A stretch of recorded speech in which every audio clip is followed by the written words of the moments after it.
আসসালামু আলাইকুম প্রিয় ছাত্রীরা, আশা করছি তোমরা ভালো আছো। আজকে গার্হস্থ্য বিজ্ঞান অনলাইন ক্লাসে তোমাদেরকে স্বাগতম। আমি রোকসানা আক্তার, প্রভাষক, গার্হস্থ্য বিজ্ঞান, ইসলামিয়া কলেজ, চট্টগ্রাম।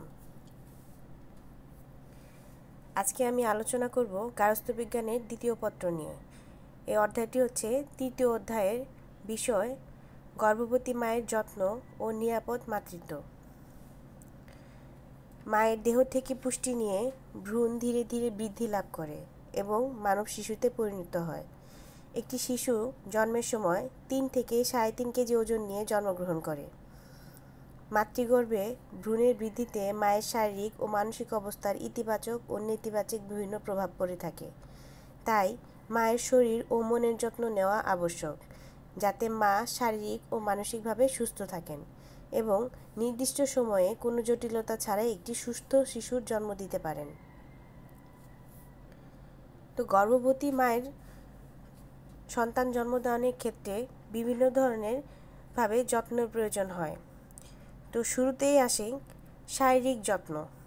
গর্ভবতী মায়ের শারীরিক যত্নগুলো কেমন হয়ে থাকে? শারীরিক যত্নের মধ্যে বিভিন্নভাবে মায়ের যত্ন নেওয়া হয়। যেমন প্রথমেই রয়েছে মায়ের খাদ্য। গর্ভবতী মায়ের খাদ্য সুষম হওয়া আবশ্যক। সুষম খাদ্যে যে কয়টি খাদ্য উপাদান পর্যাপ্ত পরিমাণে থাকে এবং পরিবেশনের পরিমাণও ঠিক থাকে। গর্ভবতী মায়ের খাদ্যে যে উপাদানটি যে পরিমাণে থাকা আবশ্যক তা নিম্নে আলোচনা করছি। প্রথমেই যেটা থাকা আবশ্যক তা হচ্ছে প্রোটিন। প্রোটিন মায়ের জরায়ু, প্লাসেন্টা, অ্যাম্বিকাল কর্ড, স্তনের বৃদ্ধি, হিমোগ্লোবিন ও রক্তরসে প্রোটিন সংশ্লেষণ, ভ্রূণের বিকাশমান অঙ্গ ও কলায় প্রোটিন সংশ্লেষণ ও সঞ্চয় ইত্যাদি কারণে গর্ভাবস্থায় স্বাভাবিকের তুলনায় অধিক পরিমাণে প্রোটিন প্রয়োজন হয়। এই প্রোটিন মাছ, মাংস, ডিম, ডাল ইত্যাদি থেকে পাওয়া যায়। গর্ভাবস্থার 5 মাস পর থেকে দৈনিক 65 গ্রাম প্রোটিন গ্রহণের সুপারিশ করা হয়। প্রোটিনের পরবর্তী থেকে যে খাবারটি বেশি প্রয়োজন তার পরবর্তী হচ্ছে ক্যালোরি। গর্ভাবস্থায় মৌলবিপাক হার বৃদ্ধি পায়। মাতার জনন অঙ্গের বৃদ্ধি ও বিকাশ হওয়ায় মৌলবিপাক হার বৃদ্ধি পায়। আবার ভ্রূণের বিপাক হারও মাতার বিপাক হারের সাথে যুক্ত হয়। এছাড়া মায়ের ওজন, চলাফেরা ও কাজে শক্তির প্রয়োজন হয়। এই সকল কারণে গর্ভধারণের 3 মাস পর থেকে অতিরিক্ত 300 ক্যালোরি খাদ্য গ্রহণ করা আবশ্যক। অর্থাৎ স্বাভাবিক অবস্থায় একজন মায়ের 2100 ক্যালোরির প্রয়োজন হয় এবং গর্ভাবস্থায় তার অতিরিক্ত 300 ক্যালোরি অর্থাৎ মোট 2400 ক্যালোরি খাদ্য গ্রহণ করা প্রয়োজন পড়ে। এই ক্যালোরিগুলি আমরা পেয়ে থাকি ভাত, রুটি, চিনি, গুড় ইত্যাদি কার্বোহাইড্রেট জাতীয় খাদ্য থেকে। ক্যালোরি পরপরই যেটি সবথেকে গুরুত্বপূর্ণ তা হচ্ছে খনিজ লবণ। ভ্রূণের হাড়ের গঠন ও দৃঢ়তার জন্য ক্যালসিয়াম ও ফসফরাস দরকার। গর্ভাবস্থায় দৈনিক 1000 মিলিগ্রাম ক্যালসিয়াম খাওয়া আবশ্যক। লৌহের অভাবে রক্তশূন্যতা দেখা দেয়। দৈনিক 25 থেকে 35 মিলিগ্রাম লৌহ গ্রহণ করা আবশ্যক। এই সময় থাইরয়েড হরমোন ক্ষরণ বৃদ্ধি পায়, তাই দৈনিক 125 মাইক্রোগ্রাম আয়োডিন গ্রহণ করা আবশ্যক। ক্যালসিয়াম ও ফসফরাসের চাহিদা পূরণের জন্য দৈনিক 1 গ্লাস দুধ অথবা 50 গ্রাম ছোট মাছ খেতে হবে। লৌহের জন্য কলিজা, সবুজ শাক এবং আয়োডিনের চাহিদার জন্য আয়োডিনযুক্ত লবণ, সামুদ্রিক মাছ গ্রহণ করা যেতে পারে। এর পরবর্তীতে রয়েছে ভিটামিন। গর্ভাবস্থায় দৈনিক 55 মিলিগ্রাম ভিটামিন সি ও 5000 IU ভিটামিন এ গ্রহণ করা আবশ্যক। হাড়ের গঠনের জন্য ভিটামিন ডি এর প্রয়োজনীয়তা বৃদ্ধি পায়। গর্ভাবস্থায় ফলিক অ্যাসিডের চাহিদা অত্যন্ত বৃদ্ধি পায়। ফলিক অ্যাসিড নতুন কোষ সৃষ্টির জন্য অপরিহার্য। ভ্রূণের দেহ গঠনের জন্য প্রথম থেকেই দৈনিক 400 মাইক্রোগ্রাম ফলিক অ্যাসিড খাওয়া আবশ্যক। গর্ভাবস্থায় দৈনিক 250 গ্রাম শাকসবজি এবং 55 গ্রাম ফল খাওয়া আবশ্যক। এরপরেই যেটা প্রয়োজনীয় সেটা হচ্ছে পানি। গর্ভাবস্থায় দৈনিক 8 গ্লাস পানি পান করা আবশ্যক। এতে শরীরে পুষ্টিমান সঠিকভাবে বজায় থাকে।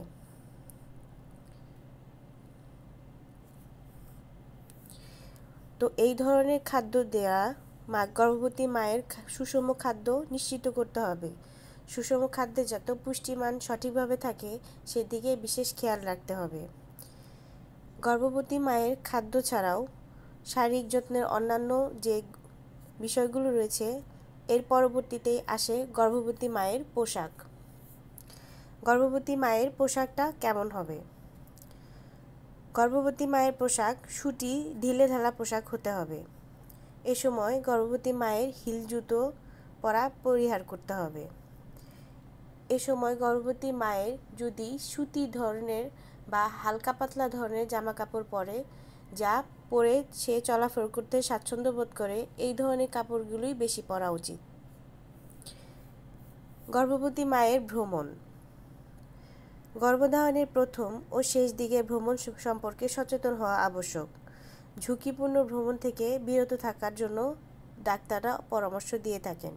সেক্ষেত্রে গর্ভধারণের প্রথম 3 মাস থেকে শেষের 3 মাস অবশ্যই ঝুঁকিপূর্ণ ভ্রমণ থেকে দূরে থাকতে হবে।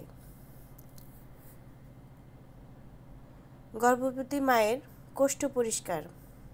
গর্ভবতী মাকে প্রতিদিন মলত্যাগ করা আবশ্যক। শাকসবজি, ফল, ইসবগুলে ভুসি, বেলের শরবত কোষ্ঠ পরিষ্কারে সহায়ক হয়। সে কারণে এই ধরনের খাবারগুলো প্রতিদিন গ্রহণ করা আবশ্যক। গর্ভবতী মায়ের ব্যায়াম ও বিশ্রাম। প্রতিদিনের স্বাভাবিক কাজকর্ম ও সকাল সন্ধ্যা হাঁটা উচিত। ভারী কাজ থেকে বিরত থাকতে হবে। দুপুরে বিশ্রাম নিতে হবে। গর্ভবতী মাকে দৈনিক 8 ঘন্টা ঘুম খুবই প্রয়োজন। গর্ভবতী মায়ের পরিষ্কার পরিচ্ছন্নতা। রাতে খাবার গ্রহণের পর ও সকালে দাঁত ব্রাশ করতে হবে এবং চুল, নখ, পরিধেয় কাপড় ও পরিবেশ পরিষ্কার পরিচ্ছন্ন রাখতে হবে। গর্ভবতী মায়ের টিকা প্রদান। গর্ভাবস্থায় মাকে কেবল একটি টিকা দিতে হয়, তা হলো টিটেনাস ট্যাক্সয়েড।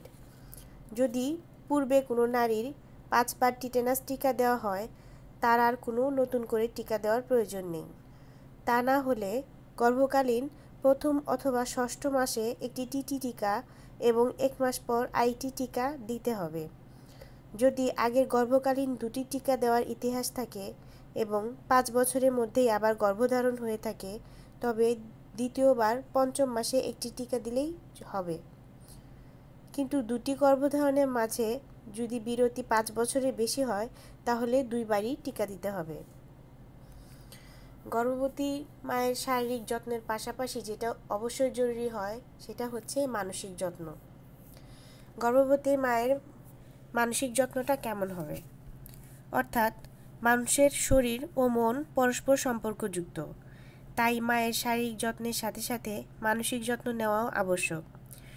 গর্ভবতী মা যাতে আনন্দ ও প্রফুল্লে চিত্তে থাকেন সেদিকে সকলের চেষ্টা থাকা আবশ্যক।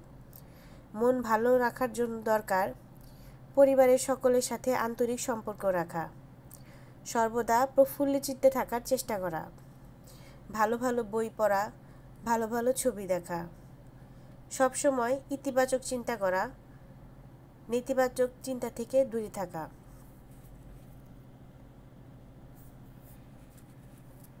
এর পরবর্তী অবস্থায় আসে স্বাস্থ্য পরীক্ষা। গর্ভবতী মায়ের স্বাস্থ্য কিভাবে পরীক্ষা করা যেতে পারে? স্বাভাবিক ক্ষেত্রে গর্ভবতী মায়ের স্বাস্থ্য পরীক্ষা 3 মাস অন্তর অন্তর হওয়া আবশ্যক।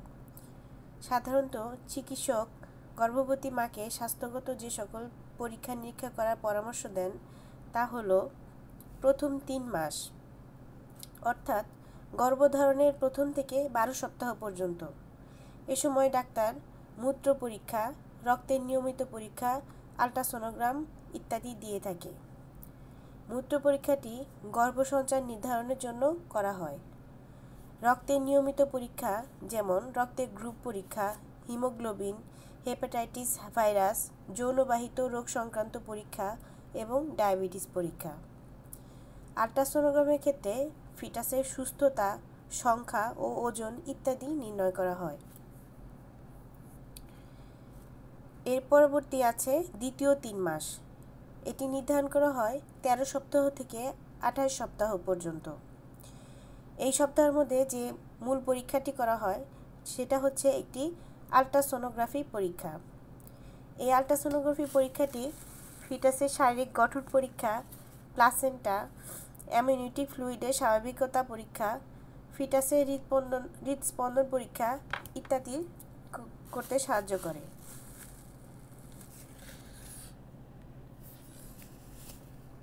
গর্ভাবস্থার তৃতীয় 3 মাস অর্থাৎ 29 সপ্তাহ থেকে 40 সপ্তাহ সময়ে এই পরীক্ষাটি করা হয়। এই সময় মূলত দুটি পরীক্ষা করা হয়। একটি হচ্ছে আল্ট্রাসোনোগ্রাফি পরীক্ষা, দ্বিতীয়টি হচ্ছে ওজন পরীক্ষা। আল্ট্রাসোনোগ্রাফি পরীক্ষা ফিটাসের সুস্থতা, বয়স, ওজন, পজিশন, প্লাসেন্টার পজিশন, অ্যামনিওটিক ফ্লুইডের পরিমাণ পরীক্ষা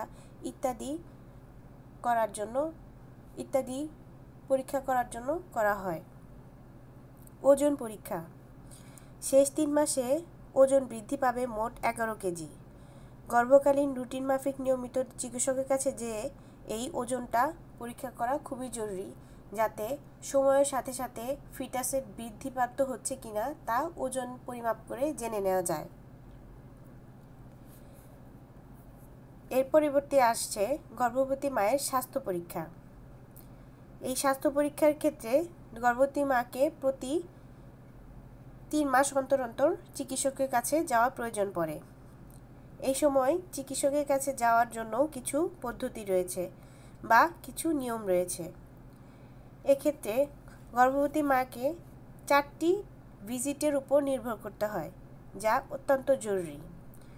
সেক্ষেত্রে চিকিৎসকের কাছে যাওয়ার সময়সূচিকে 4টি ভিজিটের প্রথম ভিজিট হবে মাসিক বন্ধ হওয়ার 2 মাসের মধ্যে। এর পরবর্তী দ্বিতীয় ভিজিট হবে প্রতি মাসে একবার 7ম মাস পর্যন্ত। তৃতীয় ভিজিটটি হবে প্রতি মাসে 2 বার 7ম থেকে 9ম মাস পর্যন্ত। আর চতুর্থ ভিজিটটি হবে প্রতি সপ্তাহে একবার, সেটা শুধুই 9ম মাসে। উল্লেখ্য যে গর্ভবতীর যদি কোনো সমস্যা থাকে সেক্ষেত্রে প্রয়োজন অনুসারে বা চিকিৎসকের পরামর্শ অনুযায়ী ভিজিট করা আবশ্যক।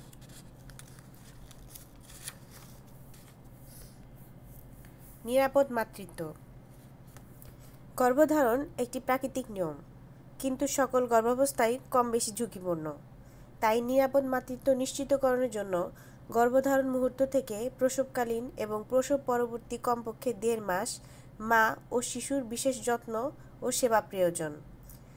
নিরাপদ মাতৃত্ব নিশ্চিতকরণের উদ্দেশ্য কী?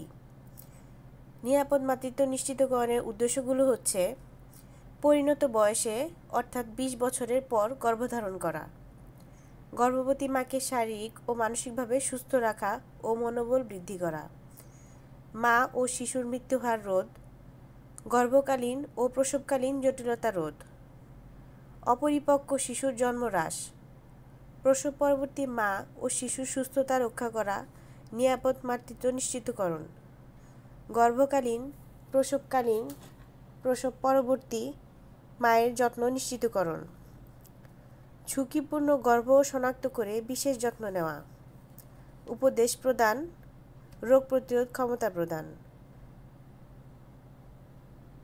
নিয়মিত স্বাস্থ্য পরীক্ষা, টিকা প্রদান,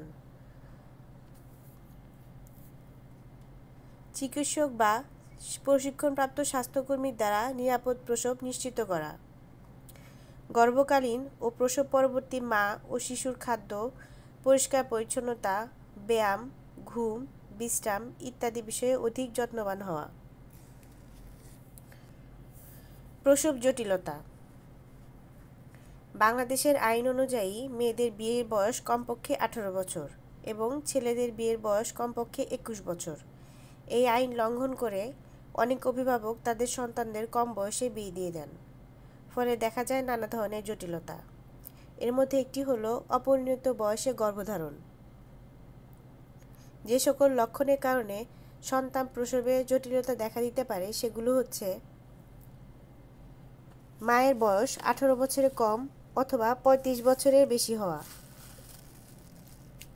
মায়ের উচ্চতা 4 ফিট 10 ইঞ্চির এর কম হওয়া, দুই সন্তানের মধ্যে ব্যবধান 2 বছরেরও কম হওয়া, বিবাহের অনেক বছর পর সন্তান গ্রহণ করা, প্রথম সন্তান অস্ত্রোপচারের মাধ্যমে হওয়া, পূর্বে মৃত সন্তান প্রসব করা, জরায়ুর মধ্যে প্লাসেন্টার অংশ থেকে যাওয়া, পা বা সমস্ত শরীর ফুলে যাওয়া, উচ্চ রক্তচাপ, ডায়াবেটিস, হৃদরোগ, শ্বাসকষ্ট, রক্তস্বল্পতা থাকা, খিঁচুনি সহ বারবার অজ্ঞান হওয়া, যমজ সন্তান হওয়া, ভ্রূণের অস্বাভাবিক পজিশন থাকা, প্লাসেন্টার নিচের দিকে থাকা।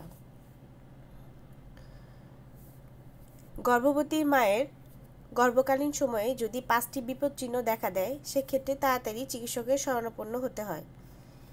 এই 5টি বিপদ চিহ্নগুলো হচ্ছে: খিঁচুনি, ভীষণ জ্বর, রক্তস্রাব, মাথা ব্যথা ও ঝাপসা দেখা, বিলম্বিত প্রসব।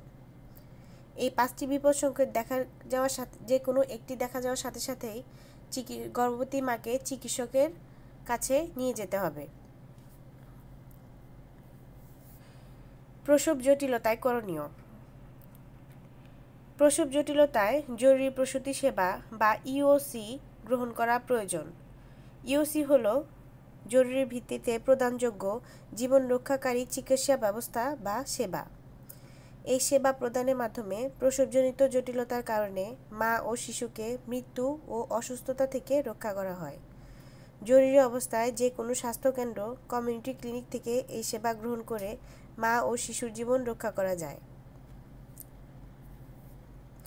অপরিণত বয়সে গর্ভধারণের জটিলতা: অপরিণত বয়স বা 20 বছরের নিচে গর্ভধারণ করলে নানা ধরনের জটিলতা দেখা দিতে পারে। এ ধরনের মাকে ঝুঁকিপূর্ণ মা বলা হয়। অপরিণত বয়সে একটি মেয়ের মা হওয়ার মানসিক পরিপক্কতা ও শারীরিক পূর্ণতা থাকে না। ফলে কম বয়সে যেসব মেয়ে মা হয় তারা নানা রকম শারীরিক ও মানসিক জটিলতায় ভোগে। এছাড়া অপরিণত বয়সে একটি মেয়ে সন্তান ধারণ করা, জন্ম দেওয়া ও পালন সম্পর্কে সঠিক ধারণা থাকে না। ফলে অপরিণত বয়সে গর্ভধারণ শুধু মায়ের জন্য ঝুঁকিপূর্ণই নয়, শিশুটির জীবনের জন্যও ঝুঁকিপূর্ণ হয়ে ওঠে। অপরিণত বয়সে গর্ভধারণের ফলে যে সকল জটিলতা দেখা দিতে পারে তা হলো: মায়ের শরীর যেহেতু অপরিপক্ক থাকে, ফলে মায়ের দৈহিক বৃদ্ধি ও ভ্রূণের বৃদ্ধির জন্য যে অতিরিক্ত পুষ্টির প্রয়োজন হয় তা সঠিকভাবে গ্রহণ করা সম্ভব হয় না, ফলে পুষ্টিহীনতা দেখা দেয়। বস্তিদেশ ছোট থাকে, ফলে প্রসব বাধাপ্রাপ্ত হয়। জরায়ু ও প্রসব পথ ফেটে বা ছিঁড়ে যেতে পারে। গর্ভপাত ও মা ও শিশুর মৃত্যুর কারণ হতে পারে। অপরিণত বয়সে গর্ভে সন্তান এলে সন্তান বেড়ে ওঠার মতো গর্ভে পর্যাপ্ত জায়গা থাকে না। অপরিণত বা কম ওজনের শিশু জন্মগ্রহণের আশঙ্কা থাকে। প্রতিবন্ধী শিশু জন্ম হওয়ার আশঙ্কা থাকে। শিশু স্বাস্থ্যবান ও সফল মানুষ হিসেবে বেড়ে উঠতে পারে না। শিশুর সুষ্ঠু বিকাশে প্রসবকালীন সময়ের প্রভাব: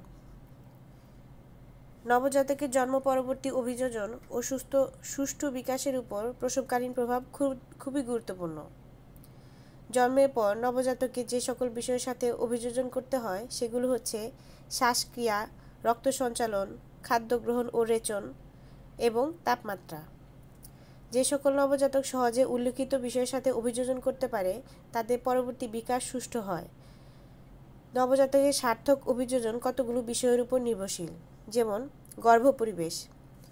গর্ভপরিবেশ যদি শিশুর অনুকূলে হয় তাহলে ভ্রূণ নির্ধারিত সময়ে জন্মগ্রহণ করে, ফলে জন্ম পরবর্তী পরিবেশের সাথে সহজেই খাপ খাওয়াতে পারে। আবার গর্ভপরিবেশ যদি প্রতিকূল হয় তবে ভ্রূণের বিকাশ ব্যাহত হয়। ভ্রূণ নির্ধারিত সময়ের আগে জন্মগ্রহণ করে অপরিপক্ক শিশুর জন্ম হয়, শারীরিক ত্রুটি নিয়ে জন্মগ্রহণ করে বা জন্মগ্রহণের কিছুদিন পর শিশু মারা যায়। গর্ভপরিবেশ নানা কারণে প্রতিকূল হতে পারে, যেমন পুষ্টিকর খাদ্যের অভাব, মায়ের অপরিণত বয়স, মায়ের অসুস্থতা, ওষুধের প্রভাব, রক্তের সমস্যা ইত্যাদি। প্রসবের ধরন: শিশু জন্মগ্রহণের পর যথাযথ অভিযোজন নির্ভর করে জন্মগ্রহণের ধরনের উপর। প্রসব প্রক্রিয়া যত জটিল হয়, বিপদের আশঙ্কা তত বেশি থাকে, ফলে শিশুর মারাত্মক ক্ষতির আশঙ্কা থাকে। প্রসবের প্রভাব। যে সকল শিশুর স্বাভাবিক প্রক্রিয়ায় প্রসব হয়, সেসব শিশুর জন্ম পরবর্তী পরিবেশে সহজে অভিযোজন করতে পারে। যেসব শিশু অস্ত্রোপচারের মাধ্যমে জন্মগ্রহণ করে, সেসব শিশুর জন্ম পরবর্তী পরিবেশের অভিযোজনে সমস্যা হয়। দেখা গেছে, স্বতঃস্ফূর্ত শ্বাস প্রশ্বাসের ক্ষেত্রে সমস্যা হয়, শিশুর মাংসপেশির শিথিল ভাব লক্ষ্য করা যায়। নবজাতক ভূমিষ্ঠ হওয়ার পর যত অসুবিধার মধ্যে দিয়ে শ্বাসকার্য শুরু করবে, তা জন্ম পরবর্তী অভিযোজন তত জটিল হয়। ভূমিষ্ঠ হওয়ার পরপরই যদি শ্বাসকার্য আরম্ভ না হয় বা অক্সিজেন সরবরাহ ব্যাহত হয়, তখন অনেক সময় শিশু মারা যায়। সেসব শিশু বেঁচে থাকে যাদের মস্তিষ্ক কোষের ক্ষতি হয়। শিশু বুদ্ধি প্রতিবন্ধী হওয়ার আশঙ্কা থাকে।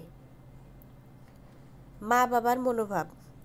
সদ্যজাত শিশুর উপর মা বাবার মনোভাব শিশুর পরবর্তী বিকাশকে প্রভাবিত করে।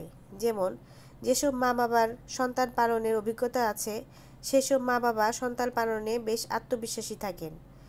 সন্তান প্রসব দীর্ঘায়িত ও কষ্টসাধ্য না হলে সন্তানের প্রতি মা বাবার মনোভাব কিছুটা ইতিবাচক হয়। আবার সন্তান জন্মদানের পর মা যত তাড়াতাড়ি সুস্থ হয়ে ওঠেন, তত তাড়াতাড়ি সে সন্তানের যত্ন নিতে পারেন। ফলে সন্তানের প্রতি তাদের আত্মপ্রত্যয় বেশি থাকে। অস্ত্রোপচারের মাধ্যমে প্রসব, অপরিণত শিশুর জন্ম, কষ্টসাধ্য প্রসব, প্রসবের পর নানা ধরনের জটিলতা, দীর্ঘদিন হাসপাতালে থাকা ইত্যাদি কারণে সন্তান প্রসবে অনেক অর্থের প্রয়োজন হয়। ফলে মা বাবা অনেক উদ্বিগ্ন থাকে। ফলে সন্তানের প্রতি নেতিবাচক মনোভাব সৃষ্টি হতে পারে। সন্তান ভূমিষ্ঠ হওয়ার পর যদি দেখা যায় সন্তানটির শারীরিক ত্রুটি বা বৈকল্য রয়েছে বা চিকিৎসা সেবার জন্য দীর্ঘদিন হাসপাতালে থাকা প্রয়োজন, তখন সন্তানের ভবিষ্যৎ সম্পর্কে মা বাবার মধ্যে অনিশ্চয়তা দেখা দেয়। মা বাবা উদ্বিগ্ন ও হতাশাগ্রস্ত থাকেন। আবার সন্তান প্রতিপালনে মা বাবার পরিশ্রম, আরাম আয়েশ বিসর্জন, অর্থব্যয় সংক্রান্ত বিষয়গুলো অনেক সময় মা বাবার মধ্যে ক্ষোভের সৃষ্টি করে। অপ্রত্যাশিত সন্তান হলে এই ক্ষোভ আরও বৃদ্ধি পায়। পরিচর্যার ধরন। নবজাতক জন্ম পরবর্তী পরিবেশে কী ধরনের অভিযোজন করবে তা নির্ভর করে পরিচর্যার উপর। শিশুর পরিচর্যা বলতে বোঝায় শিশুর চাহিদা সন্তোষজনক পরিতৃপ্তি, শিশুকে উদ্দীপনা দান, শিশুর যত্নের বিষয়ে মায়ের আত্মবিশ্বাস এবং মা ও সন্তানের মধ্যে আসক্তি। শিশুর যত্ন ও পরিচর্যা যদি ঠিকমতো হয়, তাহলে শিশুর জন্ম পরবর্তী বিকাশও সুষ্ঠু হয়। তো এইভাবে তোমরা এই অধ্যায় থেকে গর্ভবতী মায়ের যত্ন ও সন্তান গর্ভধারণ থেকে শুরু করে প্রসব পরবর্তী পর্যায় পর্যন্ত মায়ের নিরাপদ মাতৃত্ব নিশ্চিতকরণ সম্পর্কে জানতে পারবে। আজকে এই পর্যন্তই। ভালো থেকো তোমরা। ধন্যবাদ।